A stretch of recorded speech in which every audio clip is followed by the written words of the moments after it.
Alhamdulillah wa syukru ala nikmatillah. Asyhadu an la ilaha illallah wa asyhadu anna Muhammadan abduhu wa rasuluhu alladzi la nabiyya ba'da. Kaum muslimin pemirsa Al-Ghuraba TV yang dirahmati Allah. Sekiranya kalau kita memperhatikan ada dua hal yang menjadi salah satu di antara syarat diterimanya ibadah.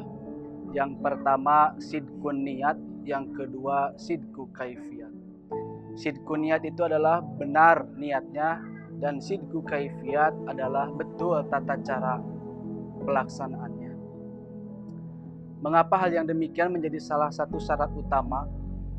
Karena dalam sebuah hadis Rasulullah Shallallahu Alaihi Wasallam pernah mengutarakan yang diriwayatkan oleh Umar bin Khattab, innamal a'malu binniyat, sesungguhnya semua amal itu tergantung niatnya, wa innamal likulli imri'in ma nawa, dan seseorang akan mendapatkan balasan sesuai dengan apa yang diniatkannya. Oleh karena itu ketika kita melakukan atau melaksanakan salah satu ibadah, maka yang harus kita perhatikan terlebih dahulu itu adalah niatnya. Yang pertama yaitu harus betul-betul mengharapkan ridho Allah Subhanahu wa Ta'ala, atau dalam artian ikhlas karena Allah Subhanahu wa Ta'ala. Mengapa demikian? Karena dalam sebuah hadis yang sangat panjang diriwayatkan oleh Imam Muslim, bahwa ada beberapa golongan yang akan dihisab pertama kali oleh Allah Subhanahu wa Ta'ala. Yang pertama adalah seseorang yang dia itu belajar ilmu, kemudian dia mengajarkannya. Golongan yang kedua adalah orang-orang yang suka membaca Al-Quran, kemudian mengajarkan Al-Quran.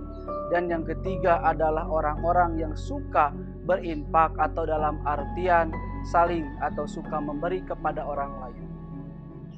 Maka ketika golongan tadi amal-amalnya tersebut dihadapkan kepada Allah Subhanahu wa Ta'ala, ternyata amal-amalnya itu mendapatkan penolakan yang sangat luar biasa dari Allah Subhanahu wa Ta'ala.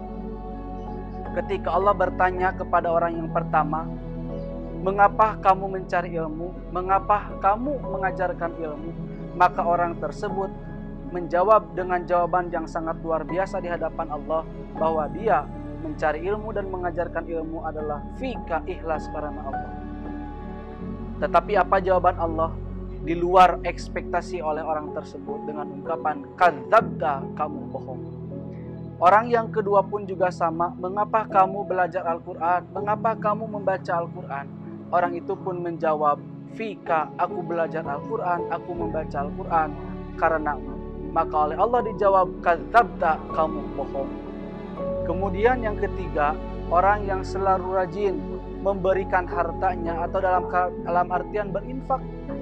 Maka ketika dihadapkan kepada Allah Subhanahu wa Ta'ala, Allah pun memberikan jawaban yang sangat tegas, kadzabta, kamu bohong. Maka Allah Subhanahu wa Ta'ala memerintahkan kepada para malaikat untuk melemparkan orang-orang tersebut ke dalam api neraka. Nah pemirsa Al-Ghuraba TV yang dirahmati Allah, ternyata sangat penting bahwa niat yang harus diluruskan, jarum hati yang harus diluruskan manakala kita melakukan suatu amalan ibadah yang bernilai pahala di sisi Allah Subhanahu wa Ta'ala.